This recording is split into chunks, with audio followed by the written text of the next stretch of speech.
Vamos lá, minha gente, trocar uma ideia aqui sobre o El Clássico. Neste domingo, o Real Madrid de Xabi Alonso finalmente venceu o Barcelona de Hans Flick 2-1 no placar, colocando 5 pontos de diferença na tabela do Campeonato Espanhol. Depois daquelas 4 vitórias na temporada passada consecutivas do Barcelona, o Real Madrid estava com muita fome para vencer esse jogo, extra motivado, jogando em casa e aproveitando, obviamente, os desfalques do Barcelona, conseguiu fazer na sua plenitude, tá? A primeira coisa que a gente tem que falar é que a vitória foi justa. O Real Madrid jogou mais que o Barcelona, inclusive no primeiro tempo poderia ter feito um placar até mais elástico pelo aquilo que apresentou. O Real Madrid caiu um pouquinho no segundo tempo, mas o Barcelona em nenhum momento foi superior a ponto da gente achar que o Barcelona venceria a partida, muito por conta dos seus próprios problemas, né? Foi um jogo em que a gente teve de tudo.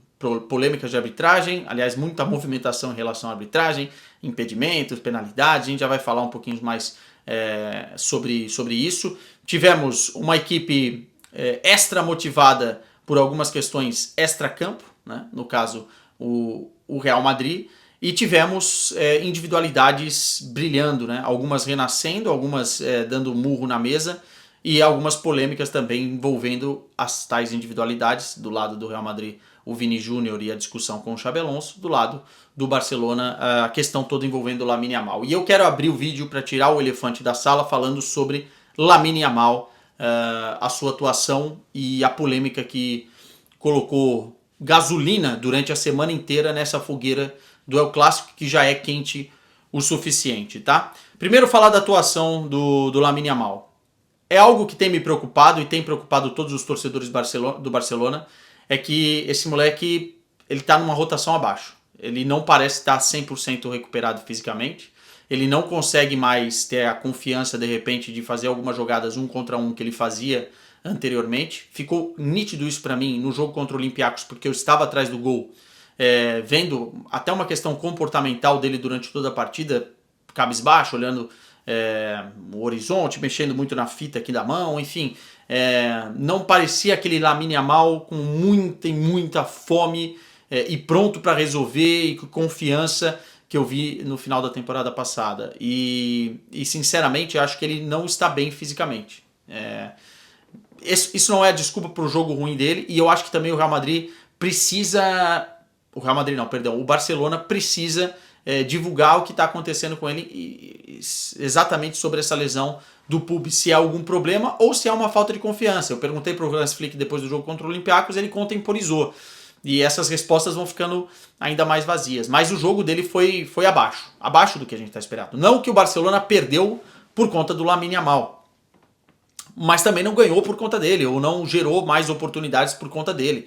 O Lamine Yamal teve uma atuação em termos de números ruins.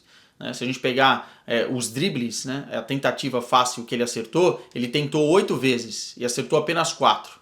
Ele perdeu 22 vezes a bola, ele teve uma taxa de acerto de passe de 78%, o que é algo baixo. Né? E muitas vezes me parecia que o time do Barcelona não o procurava dentro de campo e optava por outra jogada, talvez porque ele estava muito isolado por lá e o Koundé não podia dar a linha de passe muito por conta do Vinícius Júnior, que caía pelo setor, né? E aí ele ficou preso numa marcação excelente do Carreiras, e que a gente já falou aqui, que o Carreiras conseguiu na temporada passada pelo Benfica fazer 2 grandes jogos na fase de liga e no mata-mata contra o Lamine Yamal. Depois no último jogo decisivo não pôde jogar e o Lamine Yamal arrebentou em Montjuic. Mas a verdade é que o Carreiras está desenvolvendo ali uma forma interessante de tentar travar o Lamine Yamal, e tem sido um duelo importante.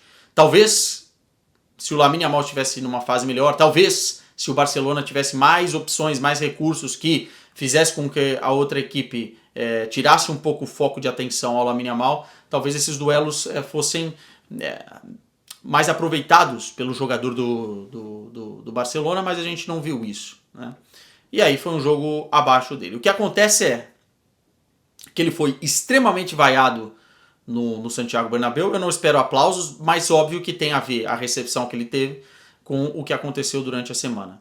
Eu falei na live do André e eu vou voltar a repetir. Eu acho que quando o jogador é jovem, né, e a gente está falando de um cara que está fazendo a transição da adolescência para a vida adulta, ainda há uma permissividade das pessoas de aceitar alguns erros, né, e de não bater forte em algumas situações. O que ele falou durante o evento da Kings League com os presidentes lá, em tom de brincadeira ou não, né, para alguns pode soar soberba, para outros é só um menino brincando, não é inteligente falar, não é de bom tom também falar. Isso é a minha visão, tá? Vocês podem ter outras e deixem aqui no comentário. Num jogo, numa véspera de um jogo contra o Real Madrid. Ainda mais sabendo que você não tá bem 100%, ou fisicamente, ou mentalmente, porque você não tem demonstrado isso nos últimos jogos. Ainda mais sabendo que a tua equipe tem sofrido bastante nos últimos jogos. Ainda mais sabendo que você não tem do lado os companheiros de ataque titulares da sua equipe e que vai ser um jogo duríssimo no final de semana, né? Mas mesmo que não fosse, não é inteligente falar, colocar gasolina na fogueira, porque não tem ganho esportivo nenhum para o seu clube você falar aquilo, né? E nem desvio de foco. Pelo contrário, você motiva ainda mais os jogadores do outro lado. Eu vou dar um exemplo aqui.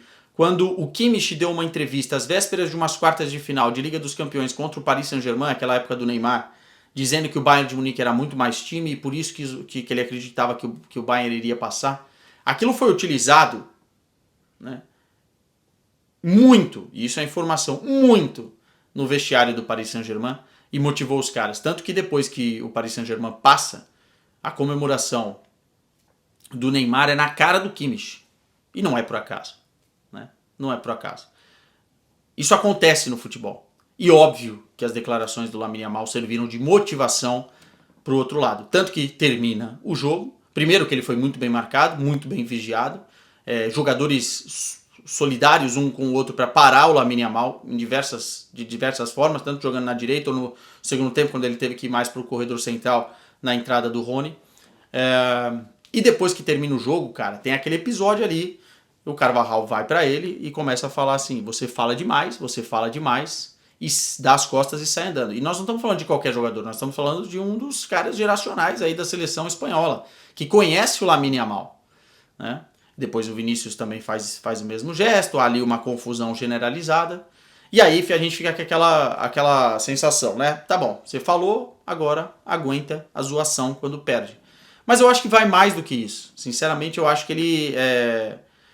a gente não tá aqui para ser advogado do Lamine Yamal, por mais que eu cubra o Barcelona. Inclusive tem muita gente que passa a mão na cabeça de tudo o que o cara faz, né? Por se tratar de quem é, ou por ser um dos principais ou o principal jogador do time. E eu acho que, de fato, o papel de quem está do lado dele, o superagente, né, o Jorge Mendes, o Barcelona, os capitães do Barcelona, eu acho que é tentar olhar para ele e colocar um pouco de equilíbrio nas paradas. Eu não gosto das declarações. Como eu disse, não tem ganho esportivo nenhum para o Barcelona no momento. Então para mim não faz sentido, independentemente do contexto, tá? Independentemente do contexto. Não foi isso que fez o Real Madrid ganhar o jogo, mas isso faz com que a falácia, né, da imprensa, da torcida, retratem o Lamine Yamal de uma forma até soberba, coisa que não é boa para a carreira dele nesse momento, entendeu? Enfim, tiramos esse elefante da sala. Como eu disse, eu quero que vocês comentem aqui o que vocês acharam de toda essa situação, né? E o vídeo já vai ficando mais extenso. Vamos falar do jogo em si. Cara, eu acho que o Real Madrid entrou muito, muito bem na partida. Deu a bola para o Barcelona. Se você pega as estatísticas de posse de bola, o Barcelona teve muito mais a posse de bola. E estava jogando no erro do Barcelona. Ora fazendo uma pressão alta, ora marcando meio campo e conseguindo recuperar a bola e verticalizar rápido as jogadas. Pegar, recuperar e terminar rápido as jogadas. É claro, aproveitando o mau posicionamento da linha alta do Barcelona, que todo mundo está aproveitando. Quem não seria bobo o Real Madrid de não aproveitar, né? E entre impedimentos e não impedimentos, né, você tem o gol do Mbappé, que é impedido, você tem um outro lance que também dá um impedimento, e você tem um que não é. Né? E o gol do Real Madrid é uma bola maravilhosa do Bellingham, que uma hora vai pegar alguém fora da posição na linha. No caso, acho que foi o Baldé que dava a condição lá do lado esquerdo. O Mbappé foi lá e fez 1-0. Então, assim, o Real Madrid soube explorar as fraquezas do Barcelona. Travou muito o corredor central, congestionou ali, conseguiu bloquear bastante as ações do Pedri e do próprio De Jong. O Firmino ficou bem encaixotado, as coisas não estavam funcionando pelas laterais, estavam mais funcionando pela esquerda, onde tinha mais espaço, e o Baldé estava conseguindo fazer o corredor para dobrar com o Rashford, do que pelo Lamine Yamal na direita, muito por conta do Vinícius, como eu já falei. Mas o Real Madrid soube aproveitar, cara, assim. E depois que fez o primeiro gol, teve outras oportunidades. O Szczesny foi muito bem, tanto na primeira quanto na segunda etapa. Em relação ao primeiro tempo, lance de penalidade do Lamine Yamal no Vinícius. Não foi pênalti. Fica claro numa imagem lateral. A imagem de trás talvez confunda um pouco, mas fica claro numa imagem lateral de que o Lamine apoia o pé no chão e não está na linha do corpo do Vini. Ou seja, ele apoia para tentar dar um biquinho e tirar a bola, e o Vini vai lá, faz o movimento do chute e acerta o Lamine. Então, para mim, foi bem anulado a penalidade. Eu, no primeiro momento, tive a impressão de pênalti, mas depois dessa repetição, o árbitro vai no VAR também e faz essa mesma leitura, essa mesma interpretação.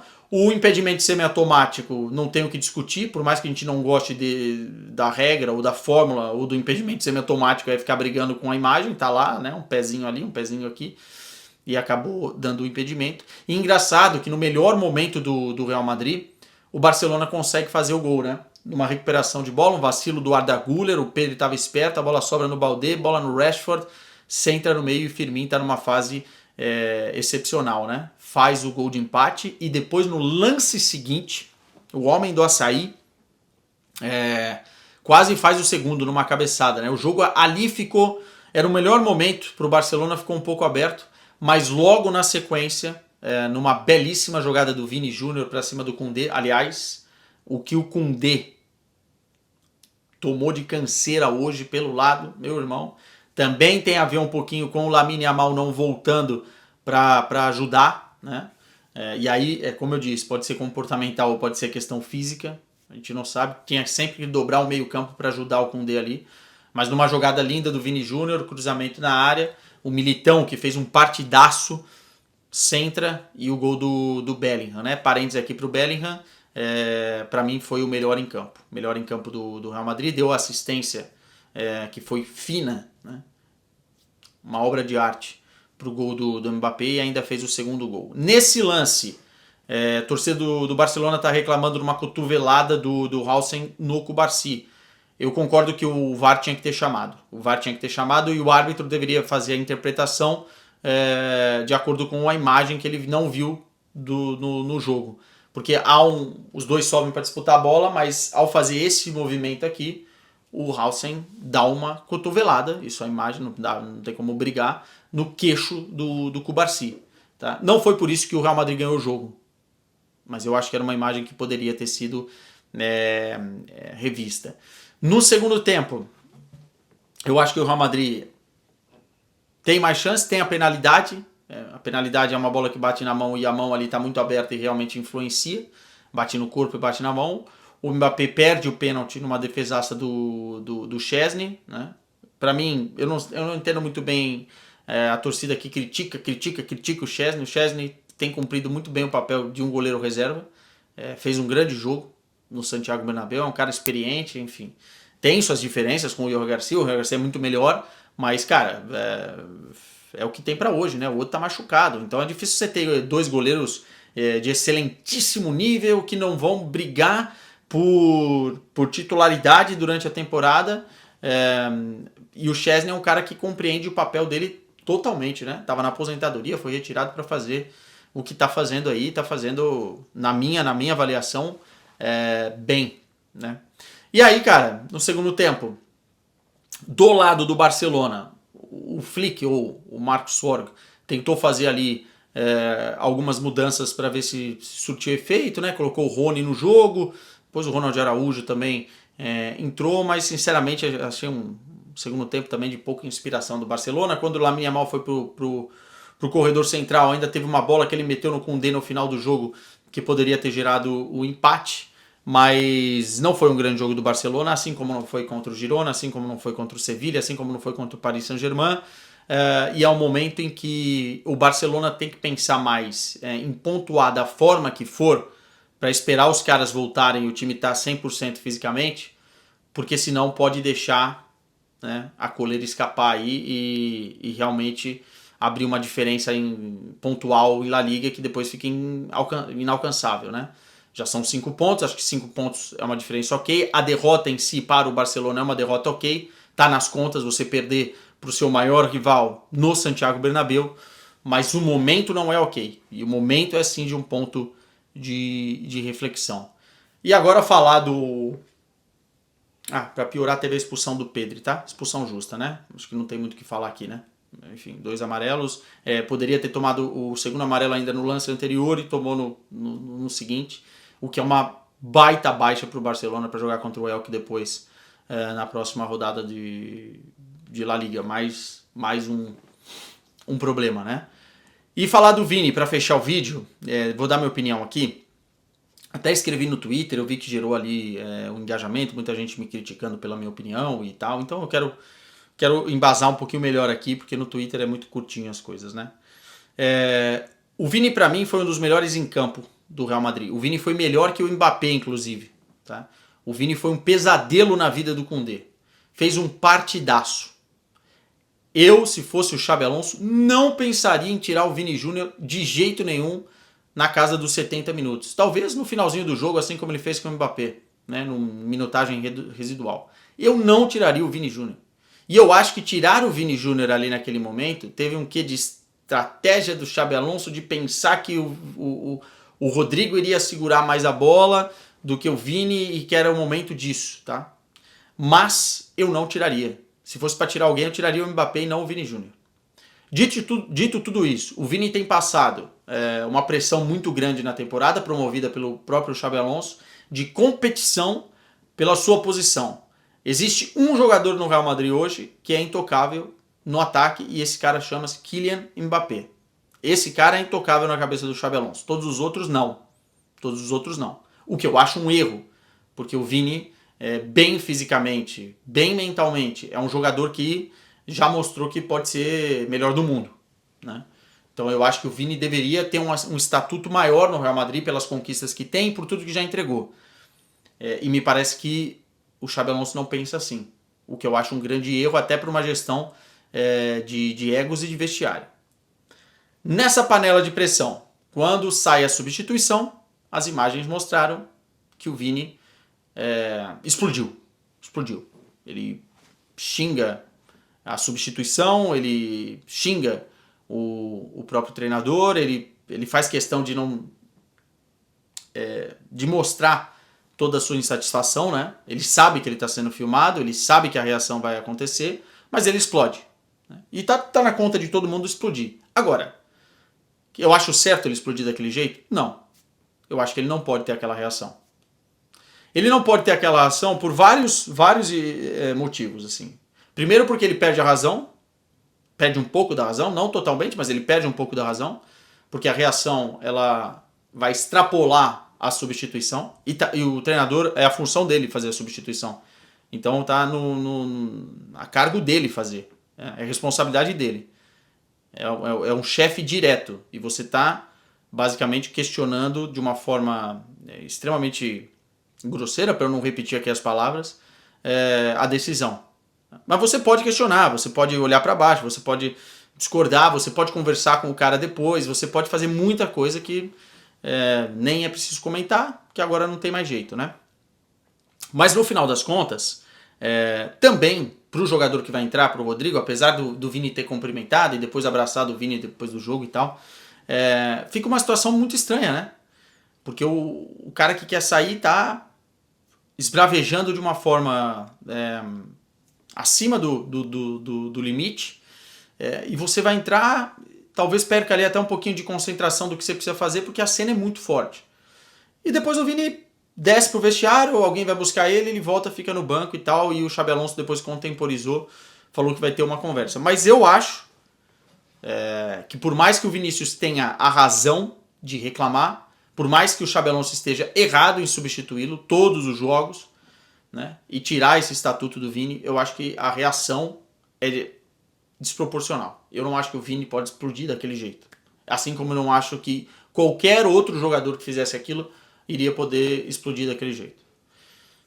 Tem gente que discorda de mim e é do jogo, mas sinceramente é assim que eu vejo a situação. Deixa os comentários aqui o que vocês acharam aqui.